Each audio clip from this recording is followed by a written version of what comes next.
Enough fantasizing. It was time to get ready. Otherwise, I'll be late. Reluctantly, I took my last sip of coffee, grabbed my purse, and headed to work. There, I will have to face the object of my fantasies. His name was Bradley Stone, but everyone called him Stoney. The name suited him. It was truly carved from granite and brought to life by the breath of a Greek god. In short, he was the most handsome man I had ever seen. I know what they say, beauty is in the eye of the beholder, but this was not just my opinion. By no means. He was practically the main topic of conversation when the girls from the office gathered. I recently heard Betty bragging in the dining room. She was absolutely delighted, telling the other girls that he smiled at her. Katie tried to interrupt, saying he had his hand on the back of her chair, leaning over her shoulder to check something on her computer screen. I think we all have our fantasies. When I was in high school, I had an incredible obsession with Sean Connery. I would give him my virginity in a heartbeat. This is not uncommon for teenagers with raging hormones. Hell, we all had a crush on someone back then, but it must be different now. We are adults. Is it still normal to have passions? My name is Langley Anderson, and for the last 16 years, I have been the faithful wife of Nelson Anderson, the best husband a wife could wish for. Together, we are raising our beautiful daughter, Evangelina. She is in her second year of high school and is truly a gift from heaven. I know. What right do I have to fantasize about another man? None, absolutely none. But I can't cope with it. I just have to look at him as he walks past my office door and I start squirming in my seat. I've been working with Stoney for about 7 months now, since he transferred to the Chicago office from California. When I first met him, I simply smiled while shaking his hand. I was scared to death that if I opened my mouth, I'd say something like, "Hey, do you want sex?" Wouldn't you know it, senior management chose me to show him around the office his first week. I tried to just ignore his appearance. I focused on treating him like any other colleague. And it worked, at least for a while. Some time ago, in order to ease my conscience, I even thought about confessing. That thought then turned into perhaps the most sinister and self-destructive idea I've ever had. I considered asking Nelson for leeway, permission for one night. As I said, Nelson is an almost perfect husband. He doesn't make millions, but he has a very good income and is home with his family almost every evening. He is loving, caring, considerate, patient, and passionate. He is honest and reliable to a fault. He teaches our daughter the difference between right and wrong through example and through the strength of his character. Just thinking about all the good things about him makes me wonder how I could even think about hurting such a person. I'm not stupid. I know that asking for freedom of action would destroy it. I also know that it would have damaged our marriage and our relationship, perhaps even ending it. Any woman who would do something like that must have the intelligence of an amoeba. No, I'm much smarter than that. I know that if I ever slept with Stoney, secrecy would be paramount and impeccable. No one, and I mean no one, except him and me, of course, could find out. I couldn't risk Nelson finding out for even a moment. As I pulled into the parking lot of our office complex, I took a deep breath to prepare for another day of self-flagellation. I needed to stop doing this to myself.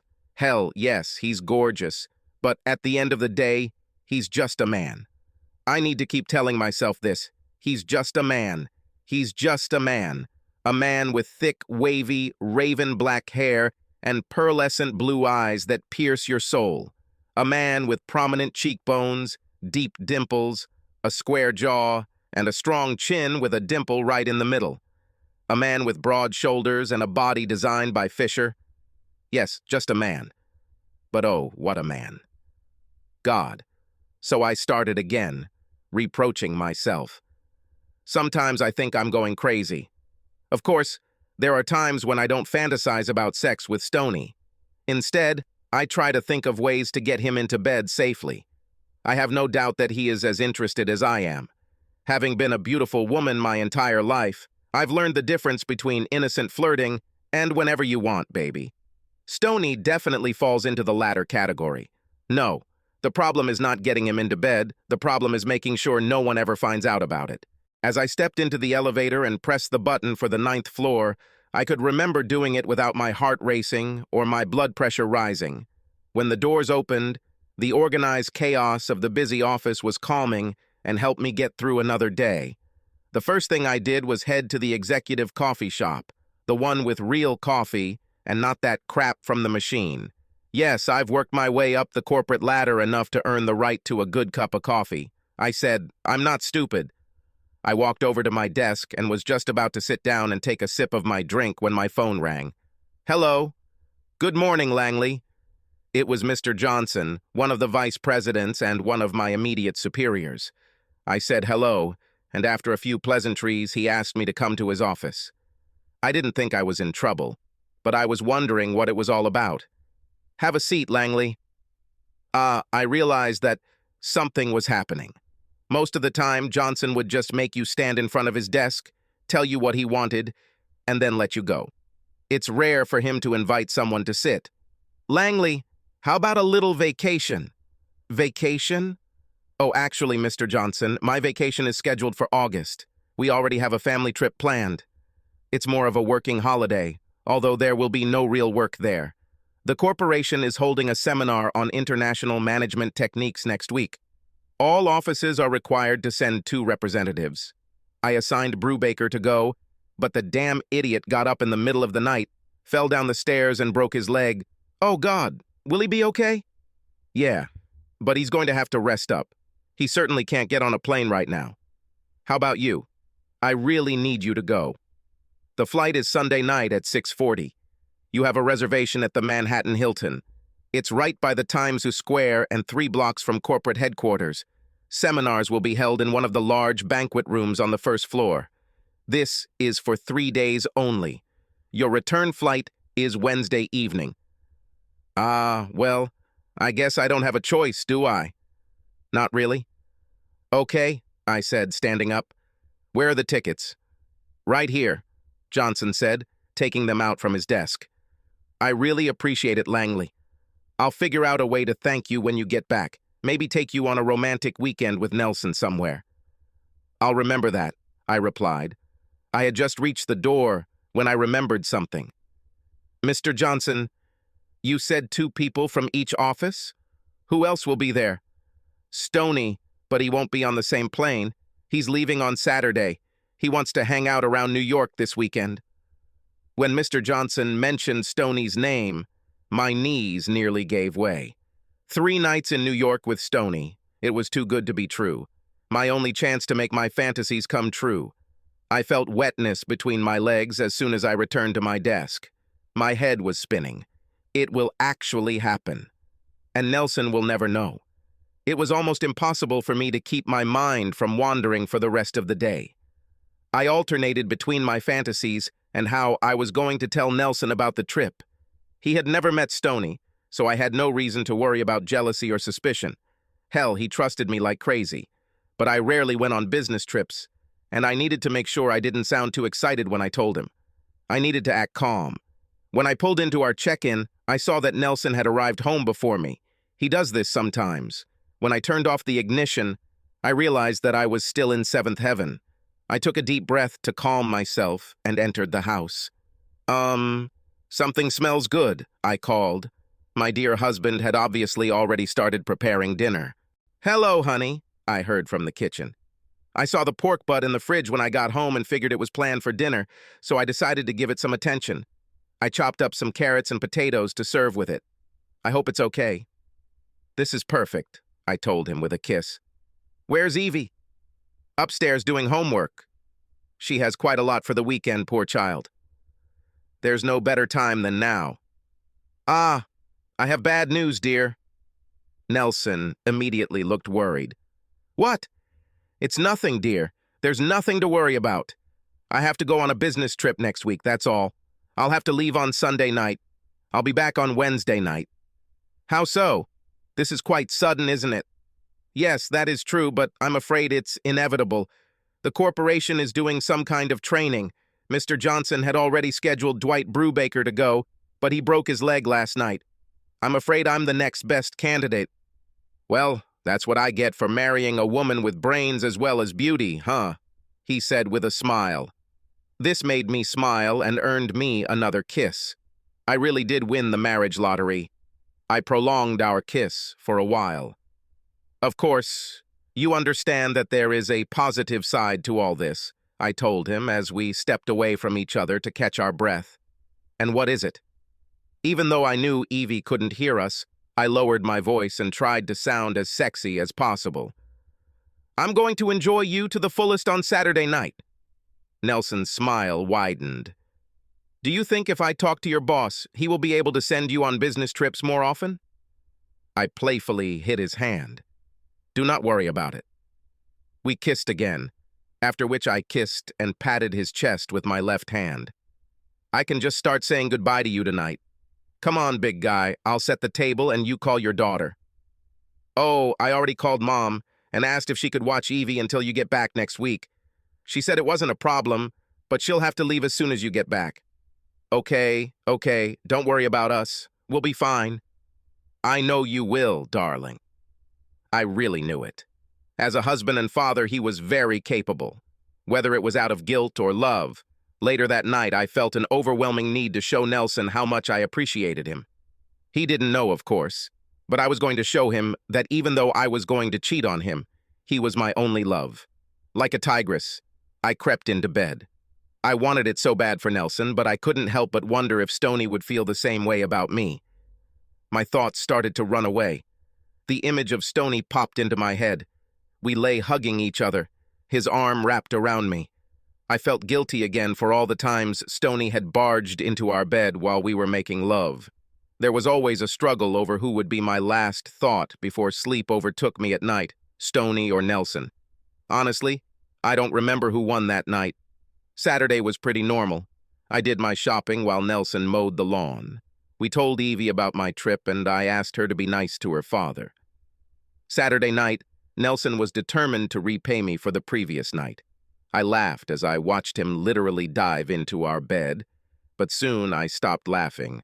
Again, as we lay with our arms wrapped around each other, I thought about the upcoming event. Nelson wasn't even close to Stoney when it came to looks. Hell, not many men were. But does better looks mean better sex? I was sure that he had more experience than Nelson, but I assumed that I would soon know the answer, so I didn't think about it. On Sunday morning, my thoughtful husband surprised his two favorite women by taking us to breakfast, after which we drove into town and spent the day at the Lincoln Park Zoo. It was a great day, and I didn't think about Stoney even once until it was time to get ready.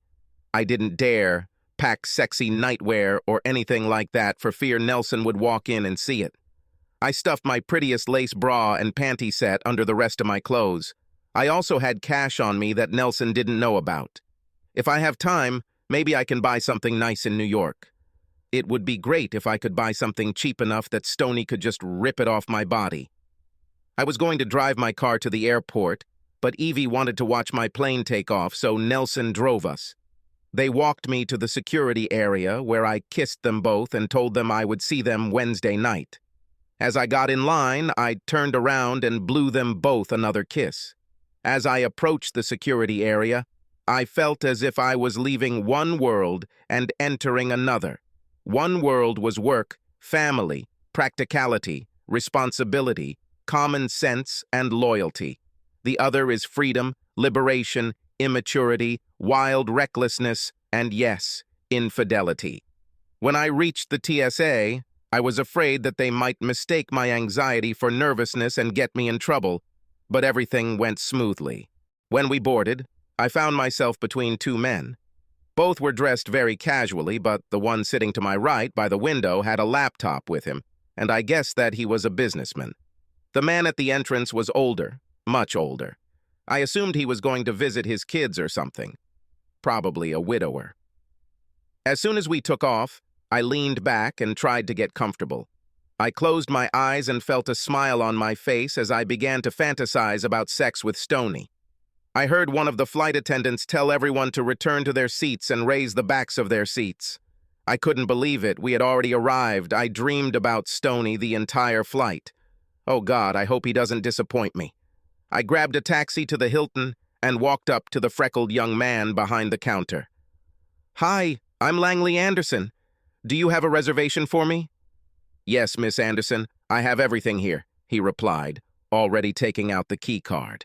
He placed it on the counter while he typed something into the computer. Do you need help with your bag, ma'am? No, I can handle it. Tell me, has Bradley Stone moved in yet? The young man quickly checked. Yes, ma'am. Would you like me to call his room? I was going to say yes, but I changed my mind. You shouldn't advertise it to the whole world. You can't know who might be listening. No, that's unnecessary. I signed the check-in receipt, grabbed my key card, and headed to the elevators. By the time I got to my room and unpacked, it was almost 11 New York time. It was 10 o'clock in the evening in Chicago. Before I did anything else, I had to call home and let my husband know that I had arrived safely. He picked up the phone on the second ring. Hi, Beauty. This surprised me a little. Oh, are you expecting a call from your friend? No? I'm waiting for a call from my traveling wife, he laughed. How did you know it was me? Who else would call at this time? In fact, I've been waiting for your call for half an hour. Did everything go well? Yes, no problem. It just took a while to get from the airport. I think I'm already starting to feel jet lag. I'm kind of tired. Okay, honey, I won't keep you. Rest. He was so sweet. We said goodbye and exchanged love yous. When I hung up the phone, I yawned. I couldn't believe it. I was really tired.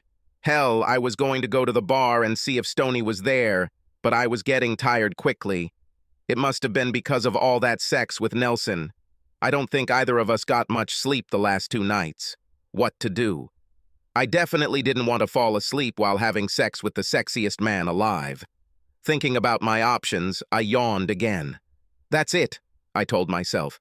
I've waited so long, I'll just have to wait one more night. I unpacked my clothes and hung them up, then took a hot shower. I laughed at myself, thinking I should have taken a cold one. Poor Nelson didn't even cross my mind that night. My dreams were conquered by an invading force of desire and passion, a force called Stoney. The next morning, I went to the hotel coffee shop for breakfast. One of the guys at work who used to stay here told me they have the best eggs Benedict in the world. As I approached the hostess, I saw a hand raised at the back table. Good morning, madam. Are you alone? She asked with a friendly smile and a strong New York accent. Actually, I see a friend over there, I said, pointing to the lone raised hand that was now waving. Mind if I join him? Of course, she replied as I followed her to the man of my dreams. I don't think Stoney even noticed how the beautiful young girl was flirting with him. She could accompany me, but her eyes were fixed only on him. He probably gets so much of it that he doesn't even notice anymore, I thought. I see you did it, he said, smiling his snow-white smile. Oh yeah, in case you haven't noticed, I'm a big girl now. I can find my way to and from the airport on my own. Oh, I noticed, he replied. Yeah, the first exchange with sexual overtones. I immediately realized that we were both on the same wavelength. From there, our conversation only intensified with bold ambiguities and hints. By the time he finished his steak and eggs and I finished my eggs Benedict, everything was decided. Without explicit words, we both knew what we would do for the next 2 nights. Of course, we sat together at the seminar. I'm not even sure what he was talking about. I continued to dream about what awaits us. As soon as I tried to calm down and listen to the guy who kept talking, Stoney would lean towards me and whisper something in my ear. The comments became increasingly filthy as they progressed. When we took a break for lunch, I didn't want to get up from my chair, afraid that my wet panties would give me a poop. The lunch seminar had a buffet set up in the back of the room. As soon as we arrived, a couple of guys from the California office came over to say hello to Stoney, and I was surrounded by guys who had moved from our Chicago office to New Jersey, so we were both busy. It was probably for the best. Otherwise, I might have thrown the food onto the floor and attacked Stoney right there in front of everyone. Well, that's how it was in my dream anyway. When the seminar ended at 3 o'clock in the afternoon, I was more excited than ever. Stoney and I stopped at one of the hotel bars for a quick drink. He started talking as soon as we were served. I've been thinking about this since I transferred to Chicago. Yes? Why didn't you say anything? I couldn't risk it. I love my wife and kids, but I also like the odd woman sometimes. I just have to be extremely careful. Angie, that's my wife, almost got me a couple of years ago. I had a little adventure with cheerleader L, A. Rams. Like an idiot, I brought her home one day for a quickie. Of course, Angie decided to leave work early that day due to illness and came home early. If she had come 20 minutes earlier, she would have caught me red-handed. I went through hell for a while after that. I told her I came home for something, but there was no doubt that she suspected. When I broke up with the cheerleader, she threatened to expose us. I was sure that I would lose my family. That obviously didn't happen, but it taught me to be more careful in the future.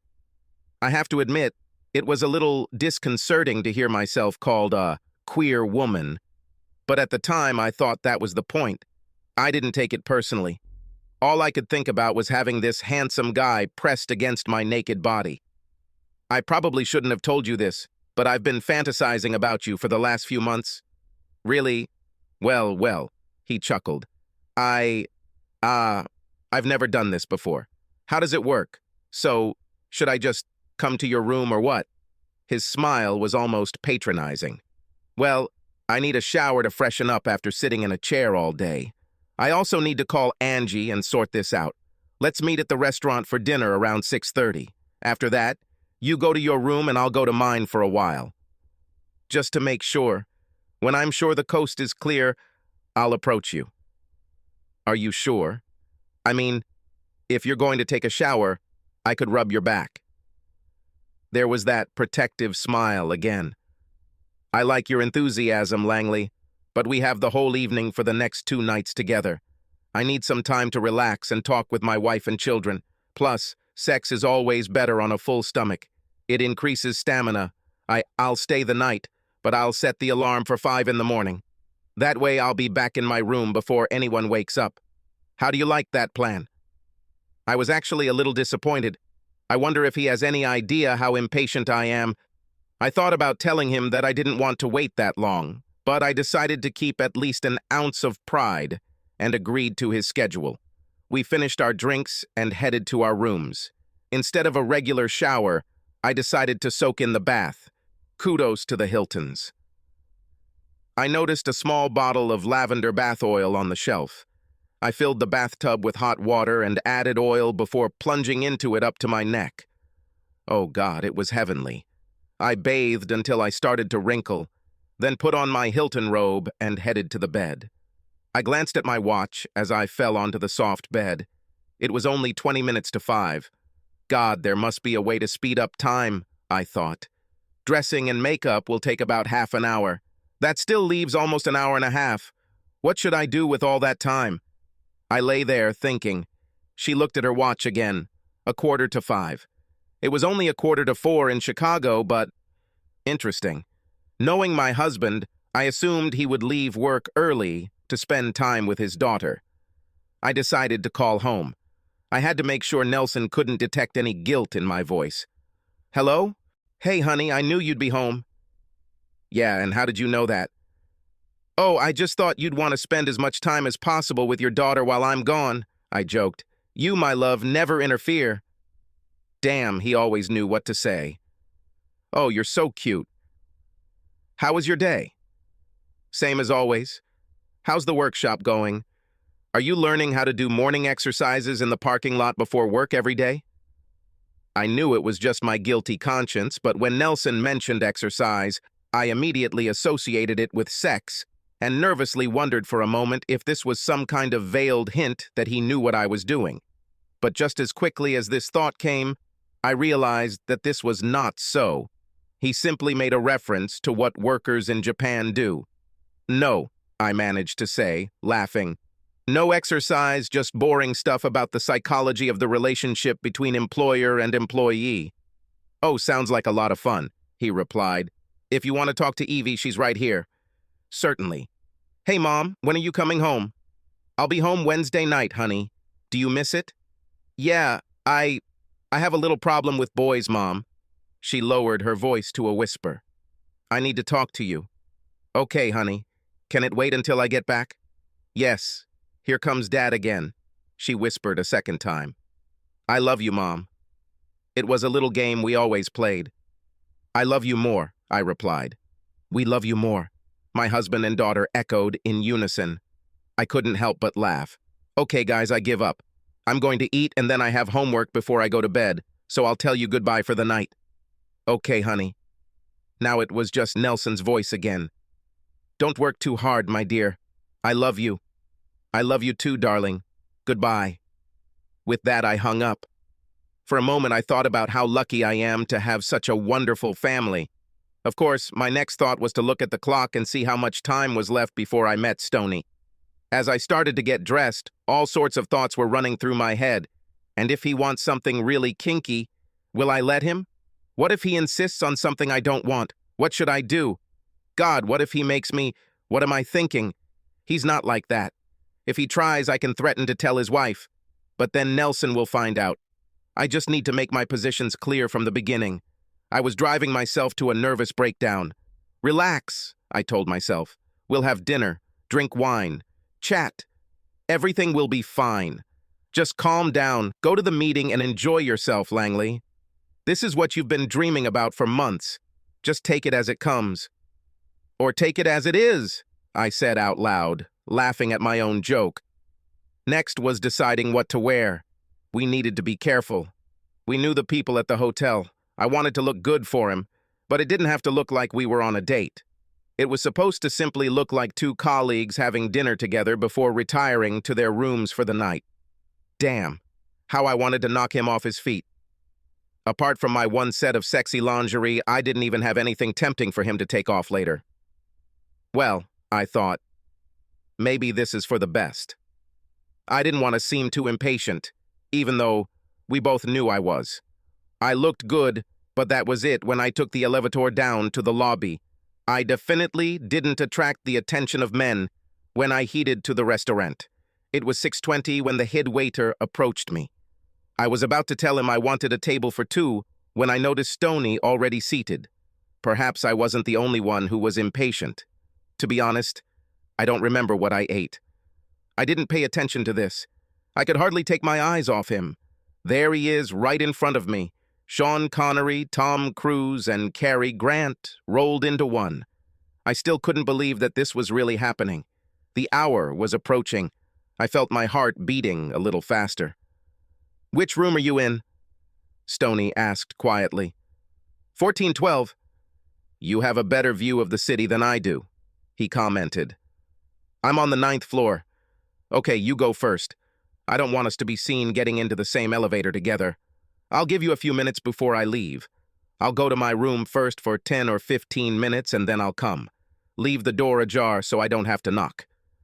My throat was so dry that I had to take a sip of water before answering.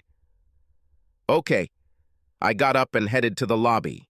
We both had one bill for the trip, so it didn't matter who paid. I let him do it. By the time I got back to my room, I was so nervous that I almost forgot to leave the door ajar. Now what, I thought. Should I wait for him in bed? Should I take my clothes off or maybe stay in my black lace panties and bra? No, I want him to undress me. I want a little romance before I just get down to business. I decided to just wait. I checked the time on my phone. 7:20. Oh God. I started hyperventilating. I needed to calm down. I tried to take a few deep breaths. I got up and started walking back and forth. I needed a distraction for just a minute. I went to the minibar to make sure it was well stocked. I checked the inventory to make sure we had enough for several martinis. I took a couple more deep breaths and tried to force myself to relax. I checked my phone again. 7:26. That's it. My dream was coming true. My palms began to sweat. In fact, I started sweating all over my body. I rushed to the bathroom to touch up my makeup and apply deodorant. I had just returned when I saw Stoney quietly closing the door. He looked at me and smiled, locking the door. "Finally, we are alone," he said. Can you like a drink? I can make us a couple martinis," I finally managed to say. "Later," he said, closing the distance between us. It was like my skin was on fire as he grabbed the tops of my arms and pulled me towards him. I looked into his piercing blue eyes and felt like I was going to explode. By this point, my heart was pounding and my pulse was racing. My skin tingled with every nerve in my body sparkling with passion. Together our lips touched. I started to feel dizzy. The room began to spin. But something was wrong. Then I heard their voices echoing in my head. I love you more. I could see their image clearly. My husband and daughter stood there telling me they loved me more while I kissed another man. It was like a lightning strike. My body wasn't reacting to the excitement or anticipation of sex with Stoney. It was responding to the awareness of it. My nerves weren't burning with passion. They were telling me what a fool I was. Something was wrong, because fantasy is one thing, but cheating is unforgivable. I was on the verge of making the biggest mistake of my life. That's what my body was telling me. I quickly opened my eyes and pushed my hands away from Stoney's chest, while simultaneously pulling my lips away from his. I pushed so hard that he had to take a step back to avoid falling. It was clear from his face that he was very embarrassed. What's the matter? I can't do this, Stoney. I don't know what I was thinking. Thought? You've been dreaming about this for months. This is what we both want. You're just nervous. Let's have a drink. It'll help you relax. We'll just slow down, that's all. I'm gonna give you a night you'll never forget. Stoney, no, I'm serious. I can't do this. I can't do this to my husband. I can't do this to my daughter. You don't do anything to them. They'll never know. I was extremely careful not to let anyone see me. It's just you and me, Langley. No one else will ever know. I'll know, Stoney, I'll know. I'll never be able to look Nelson in the eye again. I'm so ashamed of myself for letting it get this far. My eyes filled with tears as I sat on the edge of the bed. My hands shook at the thought of how close I was to betraying my husband. Don't you love your wife? Don't... Yes, of course I love her. I told you I love her. That's why I'm so careful. But what she doesn't know won't hurt her. It's not true. It will hurt her because you lose respect for her every time you do it to someone else. Oh, that's nonsense, Langley, and you know it. Just because I sometimes sleep with another woman doesn't mean I don't love or respect my wife. That's absurd. Is that so? I don't think so. You may love the way she looks or love being married to her. I don't know. But I don't believe you really love her. You can't respect someone you betray every time. Opportunities. You sure don't respect your marriage vows. There's no denying that. And if you don't respect the vows, how can you respect the woman you made them to? No, Stoney, you can't say you respect your wife. And I don't think that you can really love someone you don't respect. You're making a mountain out of a mountain, Langley. Jennifer is a good mother and a good wife. And despite what you say, I love her to death. Really? What if she ever finds out? I immediately saw in his face that he perceived my question as a threat. No, Stoney, I'm not threatening to tell your wife, but what if someone sees you one day? Or maybe someone falls in love with your beautiful features and wants to ruin your marriage so they can have you for themselves. You said it yourself, that it almost happened once. I would have thought it would have taught you. Imagine how much it would hurt your wife and children if it ever happened. Okay, you made your point, he said, turning to the door. You don't want to? Fine. But you shouldn't make moral judgments about how I lead my life, he said, closing the door behind him. I'm not sure how long I sat, quite a long time. I cried from time to time. I thought about all the people in my life and what they would think of me if they knew how close I was to sleeping with another man. My mom, my dad, my sister, they would all be devastated, not to mention Nelson and Evangeline. Even most of our friends would look at me as an immoral woman.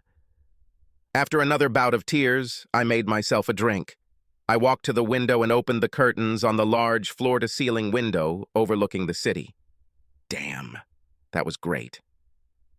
If I press my face against the glass and press my cheek against it, I can see the Empire State Building reaching towards the clouds.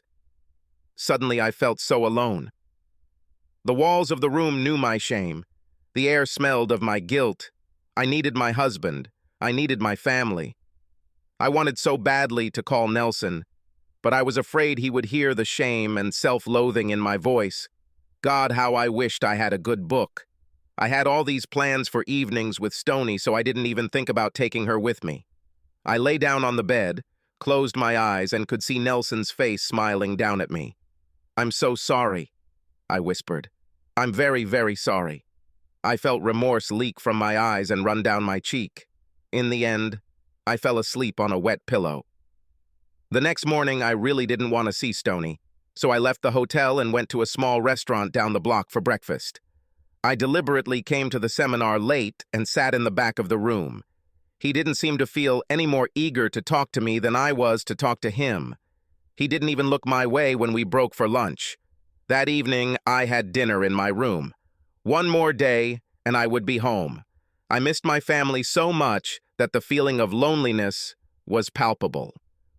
Usually, I am completely calm about being alone. Of course, I'm usually pleased with myself. That's the difference. I didn't feel that way at that moment. I felt dirty and ashamed. By 9 o'clock in the evening, I mustered up the courage to call Nelson. I tried to sound normal, but apparently I wasn't very successful, because halfway through our conversation, he asked if something was wrong. I used the time-tested excuse that I was just tired. I would have to work hard to rid myself of the guilt before returning home. Stoney and I didn't exchange a word on the last day. When I arrived at the airport, I noticed him sitting in the waiting room for the same flight as me. I wondered if I should try to start a conversation. After all, we still had to work together. He raised his head from what he was reading and saw me, but didn't even smile. At that moment, I thought, okay, we'll probably talk at work. As far as I was concerned, that was enough. When we boarded, he was in seat 4A. I was in seat 10C. All I could think about during the entire flight home was how I had betrayed my family. I thought back to the first time I met Stoney, and how my heart started racing. I thought about all the times I imagined it was Stoney making love to me, not Nelson. The more I thought about it, the more guilty I felt. Again. The second time I wondered whether I should confess. It would ease my guilt, but it would definitely hurt the person I love. Again, I completely rejected the idea. As we pulled into the gate at O'Hare, I looked up to see Stoney, immediately after stopping, unbuckle his seatbelt, grab his bag from the overhead compartment, and begin to walk toward the exit first. It seemed to me that he was behaving rather childishly, ignoring me. Then it dawned on me. He was not used to rejection. I have to admit, it made me smile. I took a deep breath, preparing to see the two most important people in my life. When I saw them in the waiting area, my heart felt like it was about to jump out of my chest. It was only 3 days, but it seemed like an eternity. The wheels of my travel bag hummed loudly on the tiles as I picked up my pace almost to a run. I literally flew into Nelson's arms. I felt so safe being in his arms. I'm not sure how long our kiss lasted, but it was eventually interrupted by Evangeline. Mom, did you see that guy on the plane? Is he an actor?" "What, honey?" I asked, breaking our kiss and turning my attention to our daughter. "The guy who was on the plane?" "I think it's time to have that conversation, honey. Our daughter is starting to notice boys." "Oh, Dad," Evie replied. I think we both laughed at Nelson's comment. "Honey, Evie and I had this conversation a long time ago, and there have been several more since then," I explained. "Oh," was his only comment. I could tell he was a little embarrassed. "She saw some guy getting off the same plane as you. I have to admit, he was damn good looking." Of course, I immediately understood who they were talking about. It's amazing how fast the human brain can work when needed. Almost instantly, I realized that I had two options. I could say, "Oh, it was Stoney," or I could just shut up. The chances of Nelson and Stoney ever meeting were pretty slim, so I decided to keep quiet. There is no need to arouse suspicion in my husband. "Sorry, honey," I said after hugging my daughter. "I didn't see any celebrities." Later that night, after Evie went to bed, Nelson and I made love. And it truly was love. There was no third party in the room that night, just me and my loving husband. Stoney didn't even cross my mind. It's strange how the mind works sometimes. Before New York, I couldn't look at Stoney without dreaming of spending the night with him. After a shocking realization of reality, I now see him the way I see any man who is not my husband, with a simple lack of interest. When I hear secretaries talk about him instead of feeding their fantasies, I think how stupid they are being. I know this still annoys Stoney. I see it in his eyes. Every time he looks at me, He sees the one who left, the one who rejected him. I have to admit that I feel a little proud about this. A week after I returned, Mr. Johnson said nothing, so I accidentally reminded him of his promise. A few days later, his secretary stopped by my desk with a package for a weekend at a romantic bed and breakfast hotel in Galena. I immediately called my mom to ask if she could look after Evie for the weekend. She said she had the following weekend free, so I made a reservation. I decided to make it a surprise for Nelson. It took me a long time to deal with my guilt. In fact, every time I think about it, I still feel it, even today. Luckily, Nelson never found out, and I will take my secret to the grave before I hurt him. He is the best husband and father a wife could ask for. Now it's time for me to become a better wife and mother. Subscribe to our channel so that your second chaff doesn't cheat on you, and go ahead and listen to the next story, because this story is nothing compared to the next one. If you're under 18, don't even think about listening to the next one.